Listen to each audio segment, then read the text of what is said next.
হঠাৎ করে ৮০টার পরে ফলাফল ঘোষণা করা বন্ধ হয়ে গেল।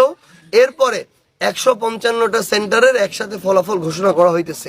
ওই ফলাফলে যিনি ধানের শীষের প্রার্থী তাকে বিজয়ী ঘোষণা করা হইল। কয়েক হাজার ভোটের পার্থক্য তৈরি করে তারা বিজয়টা চুরি করে নিয়েছে। ভোট আমরা আমাদের জায়গা থেকে আবার পুনরায় গণনা চাই। এক আসনে আমরা যখন দেখলাম যে প্রায় ৮০টা সেন্টারের ভোট ফলাফল ঘোষণা করা হয়েছে, তখনও শাপলাকলি প্রায় ৭-৮ হাজার ভোটে এগিয়েছিল। কিন্তু এই ৮০ থেকে ১৫৫ এরপরে আমরা আর কোনো ভোট সেন্টারে ভোট ডিক্লেয়ার হইতে দেখলাম না। তখন আমরা নতুন করে বেশ কিছু ভোট সেন্টারে আমরা শুনলাম যে সেখানে বিএনপির নেতাকর্মীরা ভোট সেন্টারে ফলাফল দিয়ে আটকে রেখেছে।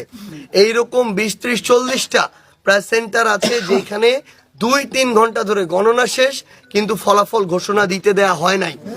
বিএনপির উপজেলা সেক্রেটারি, ইউনিয়ন সভাপতি সেক্রেটারিরা তারা সাংবাদিকের আইডি কার্ড নিয়ে তারা সেন্টারগুলোতে ঢুকে ভোটগুলোকে আটকে রেখেছিল।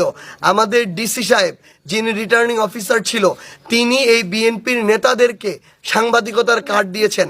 তারা কোন সাংবাদিক, কবে সাংবাদিক ছিল, এই জিনিসটা এই আমাদের রিটার্নিং অফিসারকে এখানে অবশ্যই ব্যাখ্যা করা উচিত। তিনি বলতেছেন তারা কাগজ নিয়ে আসছে।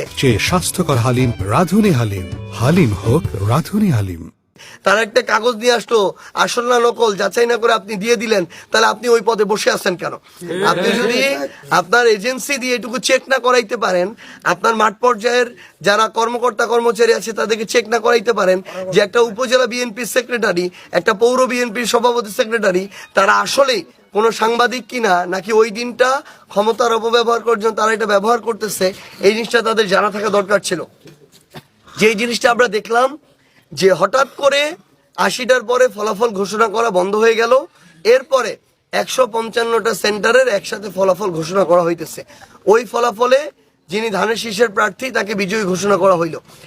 আমরা আমাদের জায়গা থেকে যখন নেতাকর্মীদের সাথে এখন কথা বললাম, পোলিং এজেন্টদের সাথে কথা বললাম, ১৫৫টা সেন্টারের যারা তারা সবাই এসেছে, তাদের কথা হলো তাদেরকে অনেক ভোট কেন্দ্রে ভোট গণনার সময় ধমক দিয়ে চুপ করে বসিয়ে রাখা হয়েছে। এমন অনেকে আছে যাদেরকে গালিগালাজ করে মৃত্যু হুমকি দেওয়া হয়েছে, যাদেরকে বলা হয়েছে আজকে নির্বাচনের পরে কালকে থেকে তুই কেমনে বাড়িতে থাকবি আমরা দেখে নিব। এমন তারা তাদের জায়গা থেকে মিথ্যা মিডিয়া প্রোপাগান্ডা করে বিএনপি জিতে গিয়েছে এরকম একটা প্রোপাগান্ডা তারা ছড়ানো শুরু করে প্রত্যেকটা সেন্টারে ভোটগুলো আটকে রেখে তারা তাদের নেতাকর্মীদেরকে দিয়ে এইভাবে আমাদের পোলিং এজেন্টদেরকে বের করে দিয়েছে, ভয় দেখিয়েছে। এবং এই প্রক্রিয়ায় তারা ওই ভোট কেন্দ্রগুলো পরোক্ষভাবে দখল করে নিয়ে তারা ২-৩ ঘন্টা ধরে যেইভাবে সেন্টারগুলোর ফলাফল যেই